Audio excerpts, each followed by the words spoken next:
Welcome back to You Don't Know Squat. I'm here with Coach Shawn Moody again. Last week we talked about the importance of core training. This week we're going to talk about the proper way to develop it. Shawn, can you give us a breakdown of this? First, if you're a general population, we said that you're always in a constant fight against gravity. Mm-hmm. So this is going to help to reestablish a proper postural alignment. If you're an athlete, we talked about how the core is basically the center point for the body and its role or importance in projecting and accepting forces to the extremities of the body. And then third, finally, we mentioned that core training will help to avoid injury. For the sake of the video series, we're going to talk right below the chin to the belt line. We also talked about the side of the body, and then from the back, we're going to address everything from right to the base of the neck to right underneath the glutes. First portion we're going to talk about is the flexion and bracing aspect, and we're going to work the front portion of our abdominals. We're going to be talking about the forearm plank, the bracing aspect of it, the straight leg sit-up crunch, and the suitcases. So let's get into this. The level of intensity needs to be based on your current state of conditioning. Yeah. So don't get discouraged if this is something that's extremely challenging right at the beginning, because the more you execute this and the more you do this, you're going to become better conditioned at it. It's going to become easier to it. So there's kind of a self-governing aspect. We're going to show the proper way to execute the elbow plank or the forearm plank. We're going to talk about bracing and breathing. Coach Rick, if you notice, he's down. We got elbows, the shoulders directly over top of the elbow. He's resting. He's got a majority of the weight on the forearms, and his toes are pointed directly into the ground. Now he's got a nice flat back, and the biggest misconception with this movement or this posture is that people feel like they're just going to hang out here, that this is just some sort of relaxed area, that they're trying to put all the weight in the forearms. You want to try to create as much tension through the entire body as possible. So not only do you want to squeeze what we're calling the abdominals in the front, but he wants to flex the front of his legs, squeeze his buttocks, and create tension through the entire posture. Okay? That's extremely important, because the other benefit to this is during that tension that you're creating, you're learning how to breathe properly through the sides of the rib cage during this tension. So typically, how long should I be holding that forearm plank? You know, we always suggest, start off at like 15 seconds to 30 seconds. Feel how, when you're creating that tension, that's going to seem like a lot at the beginning. Right. And we've progressed up to, a minute or so. Don't be afraid to if you're doing your warm-up at home, don't be afraid to throw these in your warm-up. It doesn't always, core training doesn't have to always be at the end of your workout. Like, make it at the beginning, make it through the entirety. You can throw it in the workout and finish it at the end. So we finished up our plank, and now we're going to get into the straight leg sit-up crunch.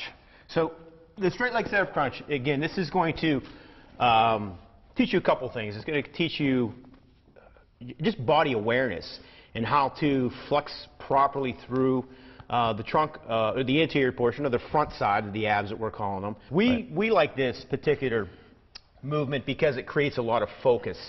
And again, it comes back to that tension. So we're looking at the plank, and now we're actually adding a dynamic component to it. So Coach Rick's going to lay nice and flat. His feet are anchored. And again, these are active as well. It's not as if he's just hanging out. And what he's constantly thinking about, his hands are going to be pushed towards the ceiling, so we're going to get away from the hands behind the neck or pulling on the back of the neck. And you can change the degree of difficulty here. So what Coach Rick's going to focus on is thinking about pulling himself up like a layer, peeling himself off of the ground. Okay? If I want to try to keep it real abbreviated, I can just pretend that I have a focal point or a small target here, and he's just slowly going to try to squeeze up and down and touch his fingertips off that target. Now again, to add the higher degree of difficulty, he's going to keep rolling up, find a higher portion, and then finally, he's going to squeeze up the whole way. We're always reaching for the ceiling. He's going to lower himself in a controlled fashion. Ideally, the straight leg sit-up crunch it's tough. That's one of the harder ones in here. So for a beginner, what do you suggest that they do?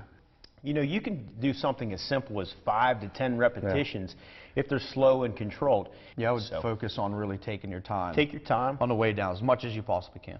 Let's finalize the flexion portion of the core series. We've completed the forearm plank. We've completed the straight leg sit-up crunch, and now we are going to get into the suitcases. We're moving from the most simplistic of postures and stabilization and breathing in the elbow plank. And then we moved on to probably our stage 2, which would be our straight leg crunch or sit up. Right. And now we're going to get into something a little bit more complex. It requires additional coordination. Initially, we're trying to get the heels off the ground. He's going to start in a kind of a closed suitcase position. So for all of you folks out there that like to go on vacation, think about when you get to the hotel room and you pop the clips on that suitcase and you've overloaded the suitcase and it just pops open and unfolds on the bed. So right now, Coach Rick's our closed suitcase, and we're going to undo the latches. So his heels are off the ground. He's creating tension through his core, his abs, by squeezing on the shins, but he's balancing on his glutes or his butt. All right, so we're stabilizing right now. I can move him around if he wants to. So his body is actually going through some tension right now. So all he's going to do is he's going to release his hands, excuse me, and he's going to open up the suitcase by pushing the legs out, opening up the arms. He's kind of in an L-sit position, and then he's going to regroup by bringing them back together simultaneously. So let's just execute a few reps. So as we're stabilizing, we're flexing at the same time. So we've got the hip flexors and the abs or the rectus abdominis coming together simultaneously, thinking like a suitcase. In a controlled, it's not a fast-paced movement. You can even work, just start here. Some subtle adjustments. Yeah. But you're looking from anywhere from 5 repetitions. We've gone anywhere upwards as 25 repetitions, I think, in some of the programming. Yep, you get better as you go, and you'll increase as you go. Right. Make sure you tune in next week as we discuss the lateral flexion of our core training series.